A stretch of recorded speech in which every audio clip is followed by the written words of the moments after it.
I bet. Welcome back to another episode on Toxiris Thoughts. And today I'm gonna give you 5 albums that have no skips for me. Let's get it. Alright, so we starting off with the first album. The first album was by Wiz Khalifa and it's called Khalifa. So you could say self-titled. I haven't heard all Wiz tapes yet, but just from the ones I've heard, this is by far the best. Wiz tends to be kind of inconsistent, and have at least a couple bad or mid tracks on every album, but this album doesn't have any. Every song on this album is good, if not great, to me. The hooks are the highlight for me personally, and I'm gonna give y'all these 2 tracks as my favorite. Scared money don't make money, so what you scared for? But I know you'll be there when I need you. And there have been some people asking me what I can recommend as a Wiz fan, like where to start listening to Wiz Khalifa. And this album, this is it. 13 songs, 51 minutes. Next album is by Pusha T-Daytona.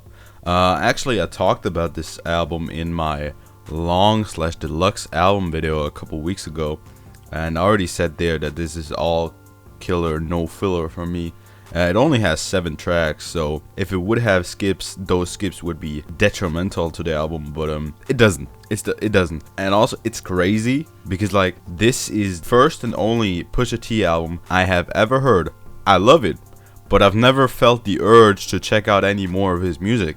I don't know why, but just never wanted to. So if there's any Pusha T fans out there, recommend me some good shit in the comments. This album has great hooks, great production, and it's full of heat in less than 30 minutes. So these are my 2 favorite tracks.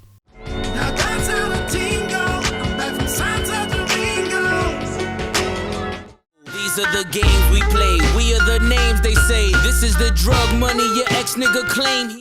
Next album is by PnB Rock-RNB3. I mean, y'all know I'm a PnB Rock fan, so this was kind of expectable. This is a PnB Rock album on here, but yeah. This is my favorite tape from him by far, which is crazy because it is his commercial debut. It's the first album he released in a major label, and it says R&B3 because it's the 3rd part of the R&B series. He released the 2nd and 1st part just on SoundCloud, and they're not on streaming services and are kind of low quality. Still good albums though, can recommend them too.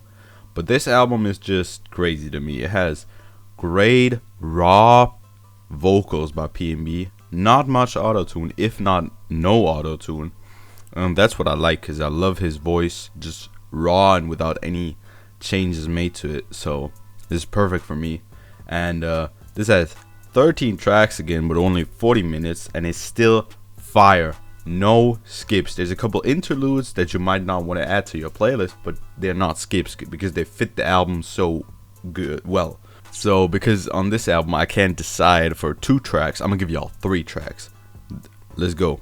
Yeah, my homie booked, he said he going through some things right now.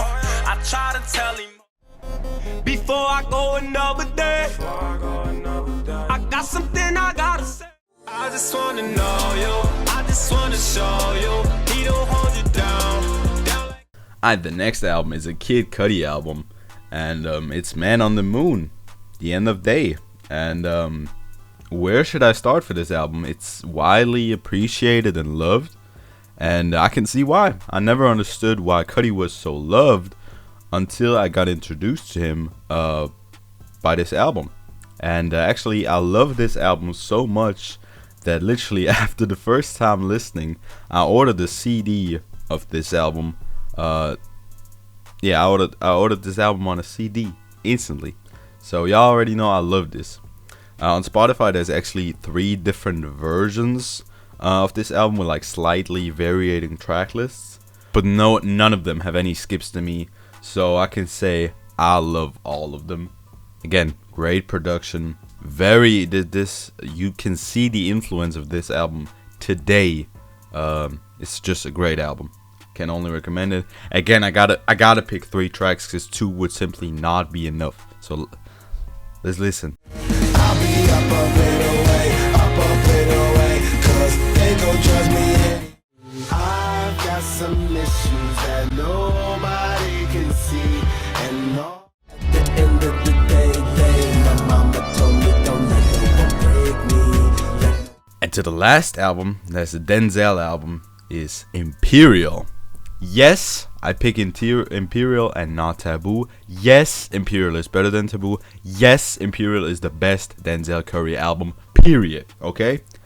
I don't even want to debate on that because I see why people would say Taboo is better, but no. Taboo has one or two, not skips. Maybe skips even. Yeah. And it's just, overall, I just like Imperial a lot more. I like the hooks more. It's just more tracks that I go back to nowadays.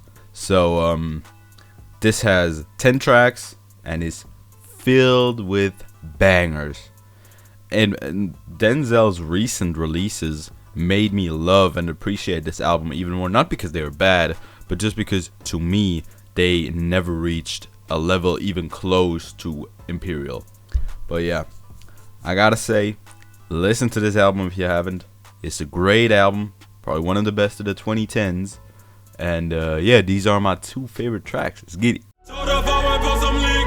I'ma told her stick until they send me to the pen. This the way it is. It's like my world is reversing. Leaving the pain. So with that being said, these were 5 albums that have absolutely no skips to me. Let me know what you think about them. Let me know albums that have no skips for you in the comments. And follow me on Twitter. Have a good one. Remember back then, all them hoes ain't want me. Now I'm ballin', all them same hoes on me. Mama told me that this came with the money and the motherfucking fame. Even though I feel the same, I'm that nigga now. I'm that nigga now. I'm that nigga now. I'm that nigga.